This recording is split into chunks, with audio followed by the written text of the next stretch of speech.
पुरुषोत्तम मास कथा अध्याय 3। हे नारद जी, जो कुछ श्री कृष्ण ने युधिष्ठिर से कहा वही तुमसे कहता हूँ। एक समय धर्मराज युधिष्ठिर जुए में दुर्योधन से सब कुछ हार गए तो द्रौपदी के बालों को पकड़कर दुष्ट दुशासन ने खींचा और वस्त्र भी पकड़कर खींचे तो श्री कृष्ण भगवान ने रक्षा की। उसके पश्चात युधिष्ठिर आदि राज्य को छोड़कर काम्यक वन को चले गए। वहां पर वन में युधिष्ठिर आदि बाल बिखिरे वन में रहने वाले हाथियों की तरह वन के फलों को खाकर अति दुख को प्राप्त हुए। एक समय देवकी के पुत्र श्री कृष्ण भगवान उनको दुखी जानकर काम्यक वन को गए।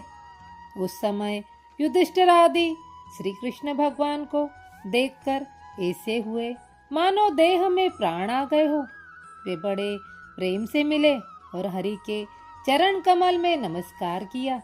द्रौपदी ने भी प्रणाम किया। राजा युधिष्ठिर और द्रौपदी को दुखी देखकर श्री कृष्ण भगवान भी अत्यंत दुखी हुए। जब विश्वात्मा भक्तवत्सल भगवान ने दुर्योधन को भस्म करने के लिए कोप किया तो मानो करोड़ों काल कराल समान श्रीमुख से प्रलय काल की अग्नि उठी हो और दांतों को पीसते हुए मानो त्रिलोकी को भस्म कर देंगे। तब अर्जुन कृष्ण भगवान को क्रोध में देखकर भय से कांप उठा। युधिष्ठिर और द्रौपदी तथा दूसरे उपस्थित वृंद हाथ जोड़कर भगवान को प्रसन्न करने के लिए स्तुति करने लगे। अर्जुन कहने लगे, हे कृष्ण, हे जगन्नाथ, हे नाथ, मैं जगत के बाहर नहीं हूँ, फिर आप मेरी रक्षा क्यों नहीं करते? आप तो सारे जगत की रक्षा करने वाले हो। जिसके नेत्र के गिरने से ब्रह्मा का पतन हो जाता है, जिनके कोप से क्या कुछ न हो जाए कोई नहीं कह सकता। हे तात, हे जगतपते, इस संहार करने वाले क्रोध को हरो। आपके क्रोध से संसार में प्रलय हो जाएगा। भगवान कहने लगे कि हे नारद, अर्जुन को इस प्रकार कहकर हाथ जोड़कर श्री कृष्ण भगवान को नमस्कार करने लगे।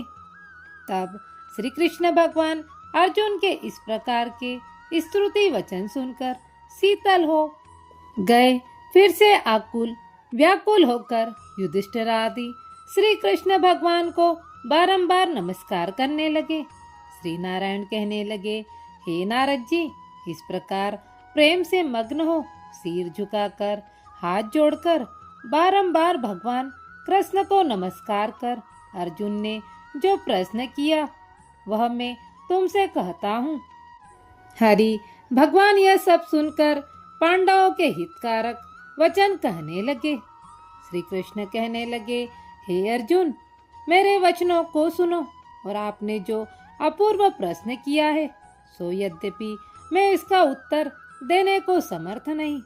यह गुप्त प्रश्न ऋषियों को भी कठिन है तो भी हे अर्जुन, मैं तुम्हारी मित्रता और भक्ति से प्रसन्न होकर अत्यंत कठिन उत्तर को क्रम से कहता हूँ, सो सुनो। हे अर्जुन, कोई समय में संयोगवश अधिक मास आए, उसको सब असहाय, निंदक, अपूज्य, मल मास और रवि की संक्रांति से वर्जित ऐसा कहते हैं। मल गंदा मास होने से स्पर्श करने योग्य नहीं है, गप कर्मों में निंदित है। इस प्रकार लोगों के वचन सुनकर वह मल मास कांतिहीन निरुद्योगी दुख से युक्त मेरे पास आया और वैकुंठ में जहाँ पर मैं निवास करता था स्वर्ण के सिंहासन पर बैठे हुए देखकर मुझको दंडवत प्रणाम किया और दोनों हाथ जोड़ नेत्रों से आंसू बहाता हुआ इस प्रकार कहने लगा।